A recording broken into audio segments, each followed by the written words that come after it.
for the last several months, perhaps related to the Olympics as well as the imminent, now present football season, the Facebook algorithm that decides what advertisements or suggested groups I might follow have been full of the debates over goats.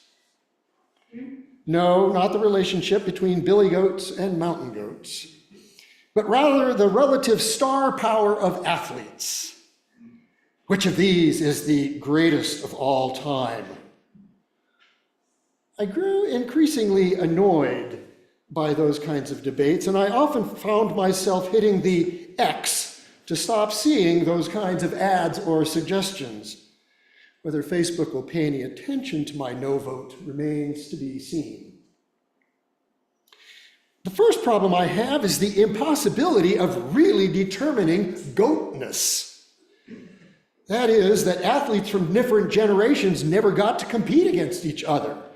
I mean, would the dream team from the 1992 Olympics stand a chance against the 2024 Olympic team? The second problem I have is deeper. Who really cares?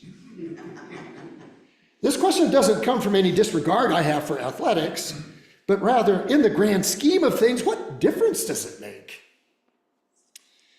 My third question or concern is perhaps the most important one is, what if I can't be great? Do I have any worth?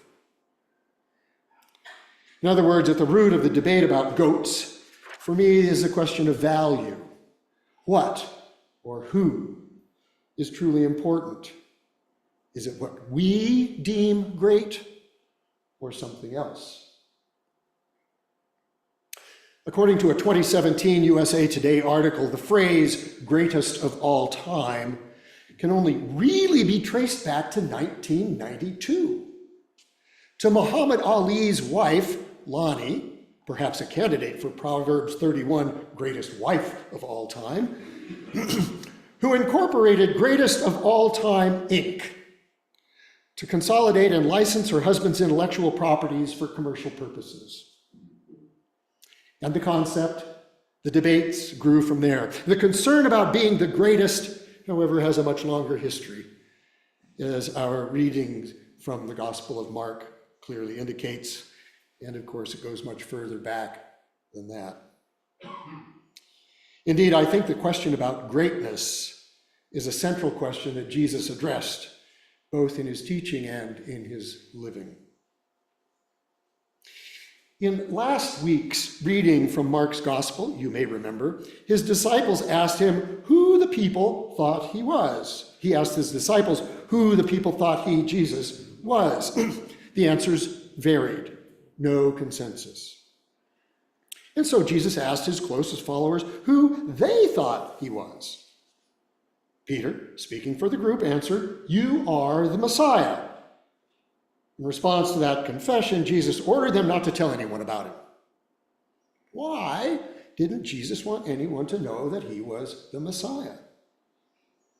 That's part of the plot in Mark, known among scholars as the Messianic secret. The commonly held idea about Messiah was all about greatness. First century Jews did expect a Messiah, one whose greatness would expel the Romans and restore Judaism to some imagined exalted level. That, however, was not the idea of Messiah that Jesus incarnated. Continuing his response to Peter, he began to teach his disciples the Messiah must suffer many things and be rejected by the elders, chief priests, and the legal experts, and be killed. And then after 3 days rise from the dead. He said this plainly. But Peter took hold of Jesus and scolding him began to correct him. Jesus turned and looked at his disciples, then sternly corrected Peter. "Get behind me, Satan. You are not thinking God's thoughts, but human thoughts." Human thoughts. That is, being the Messiah was thought to be all about being great or powerful. Nope, that's not how God conceives of messiahship, of servant leadership. Jesus continued, all who want to come after me must say no to themselves, that is, set aside their agendas, take up their cross and follow me. In short, not only is messiahship not about greatness, as was commonly believed, but neither is discipleship.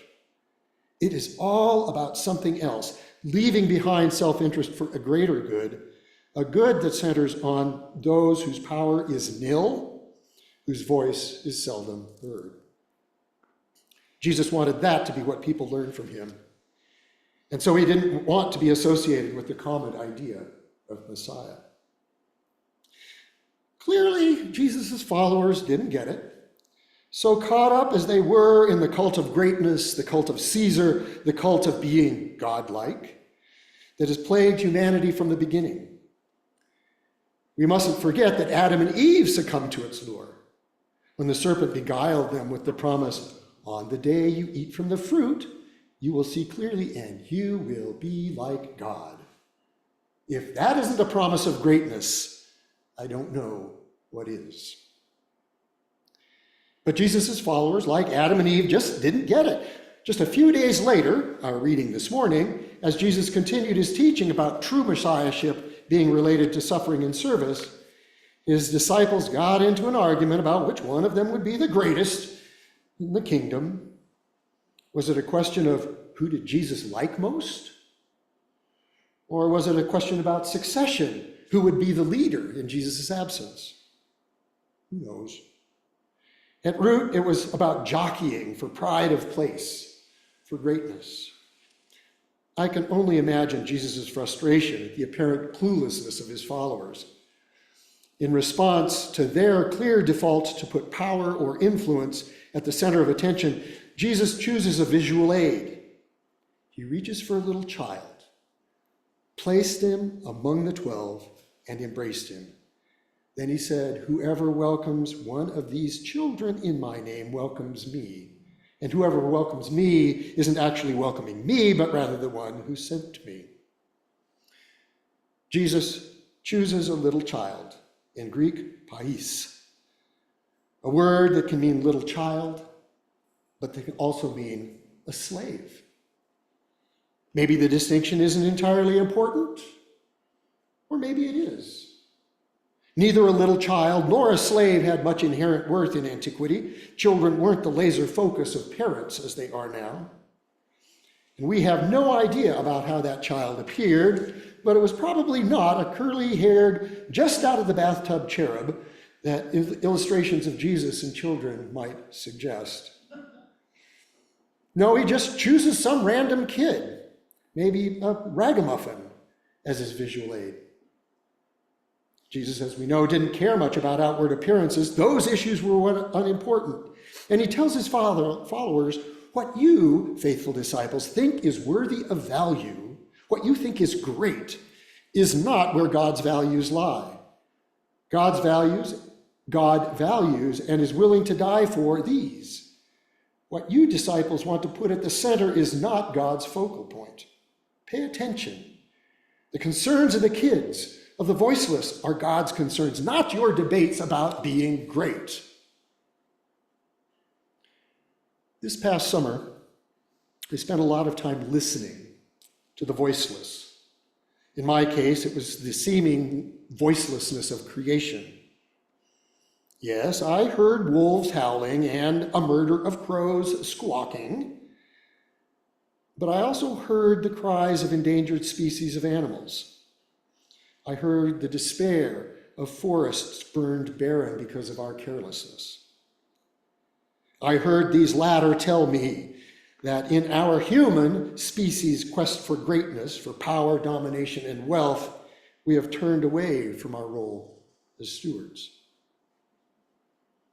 But we've also sidelined other voices.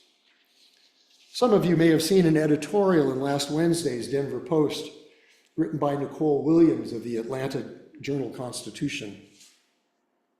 The title of the editorial was, "Why Do I Have to Hide, Mommy? My kindergartner's first lockdown drill." William's son recounted the drill, getting down, being quiet, holding another child's hand until being told that everything was okay.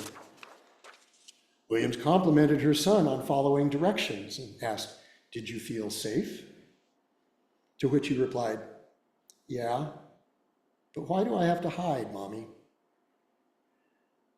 I read that and heard Jesus reached for a little child, placed him among the 12, and embraced him.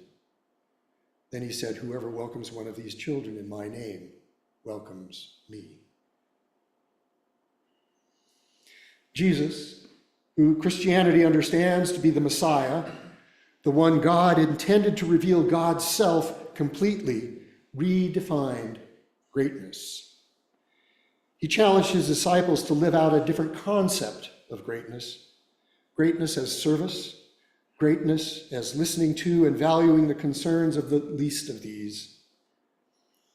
Jesus' definition of GOAT, greatest of all time, is probably the most difficult definition to live into, but really the only one I'll put my faith in.